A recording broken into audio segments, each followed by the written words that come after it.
के लिए, अपने धर्म के लिए अपने जीवन का सर्वोच्च बलिदान किया है। ऐसे अनेकों वीर योद्धा इस भूमि पर हुए हैं। आज उस भूमि पर मुझे आप सबके बीच में आने का अवसर मिला है और महायोगी गुरु गोरक्षनाथ जी की तपोभूमि पर मुझे भी दर्शन करने का सौभाग्य प्राप्त हुआ है। मैं सबसे पहले तो इस पवित्र भूमि को नमन करता हूं, प्रणाम करता हूं, आदेश करता हूं और आप सभी को भी आदेश करता हूं, क्योंकि आप सब इस पवित्र भूमि पर आप सब ने जन्म लिया है। आपका भी बहुत बड़ा सौभाग्य है कि ऐसी पवित्र भूमि पर आपने जन्म लिया है। आज के इस कार्यक्रम में उपस्थित हमारे बीच में हमारे राष्ट्रीय संघ के माननीय संचालक जी श्री सुरेश जी जाधव जी विराजमान हैं। हरि भक्त परायण नागेश्वर धावड़े जी विराजमान हैं। हेमंत हरे जी विराजमान हैं और मच्छेंद्र नाथ देवस्थान ट्रस्ट के अध्यक्ष श्री दादा साहेब चिदले जी विराजमान हैं। गोरक्षनाथ देवस्थान ट्रस्ट के अध्यक्ष श्री शंकर राव जी विराजमान हैं। कानिफनाथ देवस्थान ट्रस्ट के अध्यक्ष श्री संजय मरकड़ जी विराजमान हैं। श्री विश्वेश्वर स्वामी जी महाराज जी विराजमान हैं। राजा भाऊ जी और योगी कृष्णनाथ जी महाराज विराजमान हैं, जो आप ही के समीप में हमारा बाबा केदारनाथ जी के नाम से मंचर टेकड़ी में स्थान है, वहां पर उस स्थान की व्यवस्थाओं को देखते हैं। और मंचासीन सभी संत योगेश्वर भक्तजन माताएं बहनें, आपको ध्यान होगा कि भारतवर्ष पर चंद्रगुप्त के बाद में राजा अशोक का शासन आया था। उसके बारे में इतिहास में पढ़ा भी होगा आपने। और अशोक के शासन काल के अंदर भी हमारे इस सनातन धर्म का काफी स्तर पर इसका विध्वंस हुआ था, इसका पतन हुआ था। उस समय पर महायोगी गुरु गोरक्षनाथ जी ने राजा भर्तृहरि जी को अपना शिष्य बनाया और विक्रमादित्य का राज तिलक कर उसको राजगद्दी पर बैठाकर पुनर् इस भारतवर्ष के अंदर धर्म की स्थापना की थी। वो कालखंड भारत का स्वर्णिम कालखंड है। विक्रमादित्य के समय पर जो आज हम अपने देश को सोने की चिड़िया कहते हैं कि हमारा भारतवर्ष सोने की चिड़िया था, वो वही कालखंड था कि उस समय पर हमारे देश के अंदर सोने की मुद्राएं चलती थी।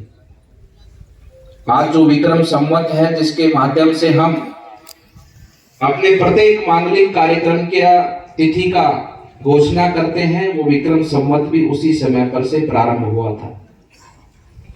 और हमारे पूरे भारतवर्ष में उस समय के अंदर जितना भी नुकसान हमारी सनातन संस्कृति को हुआ था, उसका पुनर्निर्माण और हमारे धार्मिक ग्रंथों का पुनर्लेखन पाठन का कार्यक्रम भी विक्रमादित्य के समय पर ही आगे बढ़ा था। भारत के इतिहास में महायोगी गुरु गोरक्षनाथ जी ने इस पुण्य भूमि पर अनेकों ऐसे अनुसंधान हुए हैं और ऐसे जिन्होंने अनुसंधान किया है उनसे मुझे मिलने का अवसर मिला। उन्होंने ये पाया कि किसी देश के ऊपर दुनिया का एक छोटा सा भाग है भारत, जहां केवल भारत और नेपाल ये दो ही देश है जहां से सनातन धर्म के मानने वाले लोग या हिंदू कहने वाले लोग, जिनको दुनिया हिंदू के नाम से जानती है, बहुत कम संख्या में इस भूभाग पर रहते हैं। एक ऐसा देश जो समृद्ध है, जहाँ का वातावरण, जहाँ की उपजाऊ भूमि दुनिया में सर्वश्रेष्ठ है, सबसे उत्तम है। इस भूमि पर मुगलों को और अंग्रेजों को मिला के लगभग 1000 वर्ष तक इस देश के लोगों ने गुलामी का शासन सहा। इतना लंबा कालखंड गुलामी का हम सब लोगों ने सहा है, हमारे पूर्वजों ने सहा है। और उन लोगों का एक ही कार्यक्रम कि कैसे भी करके इस संस्कृति को बिल्कुल समाप्त कर दे, बिल्कुल खत्म कर दे। और वो किस लिए करना चाहते थे?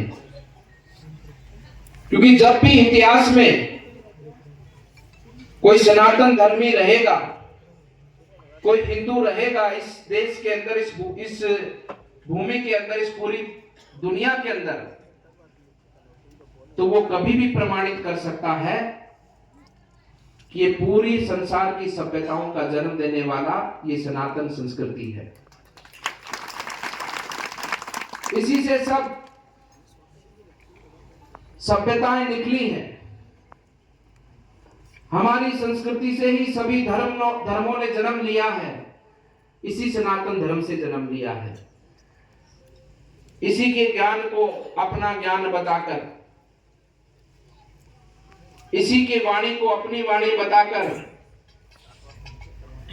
और अपने तरीके से लोगों के सामने रखा और उनको अपना पुजारी बनाने का काम किया है कि मैं तुम्हारा भगवान हूं, तुम मुझे पूजो। तो उन शोधकर्ताओं ने बताया कि ये भारत भूमि पर इतना लंबा समय गुलामी का होने के बाद भी ये खत्म क्यों नहीं हुआ, ये सनातन धर्म बिल्कुल समाप्त क्यों नहीं हुआ? उसके पीछे एक ही कारण था।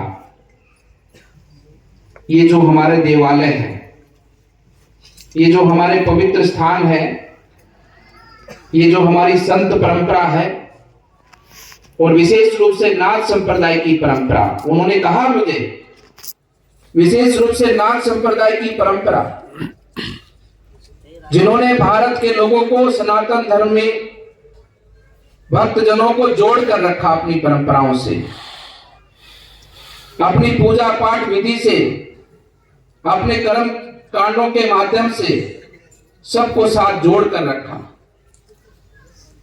और इसी के कारण वो लोग अब जो हमारे देश पर हमें खत्म करने आए थे, वो हमें खत्म नहीं कर सके। उसके पीछे यही एकमात्र कारण है। उन लोगों ने हमारे देश पर आक्रमण कर, हमारे लोगों को मारकर, काट कर, हमारी भूमि को कब्जा कर, हमारी स्वतंत्रता पर कब्जा किया कर हमारे विचारों पर उन्होंने अंकुश लगाया। हर तरह से उन लोगों ने प्रयास किया, लेकिन वो जीत नहीं पाए। और ये उसी समय का चलता हुआ कार्यक्रम है। उन्होंने आक्रमण करके देख लिया। ऐसे शासकों के बारे में भी जानते हो, मुगल शासकों के बारे में भी आप, जो सुबह का भोजन अगर करते थे तो पहले एक मण जनेऊ उतार कर फिर भोजन करते थे। वो उसका अर्थ क्या है कि एक मण, एक जनेऊ में वजन कितना होता है और एक मण जनेऊ में कितना वजन, और वजन के बाद में अगर उस एक मण जनेऊ अगर एक एक व्यक्ति को पहनाई जाए तो कितने हजार व्यक्ति बनेंगे। उतने हजार व्यक्तियों को रोज मारकर वो व्यक्ति सुबह का भोजन करता था।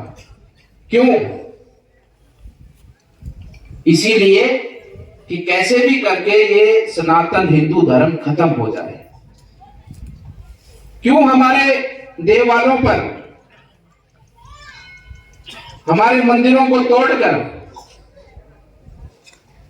उनके स्थान पर एक अवैध रूप से ढांचा खड़ा किया गया। आपके पास अनेकों उदाहरण हैं।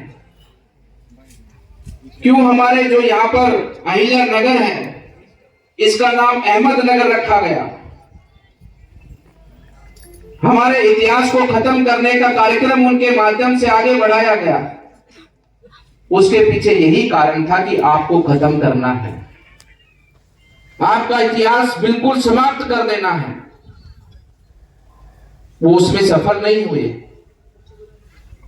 उसी परंपरा, उसी कार्यक्रम का ये आज भी कार्यक्रम संचालित। उन्होंने आक्रमण करके देख लिया, आपको पिटाई करके, आपको जेल में डाल के, आपकी हत्या करके, आपको कत्ल करके देख लिया।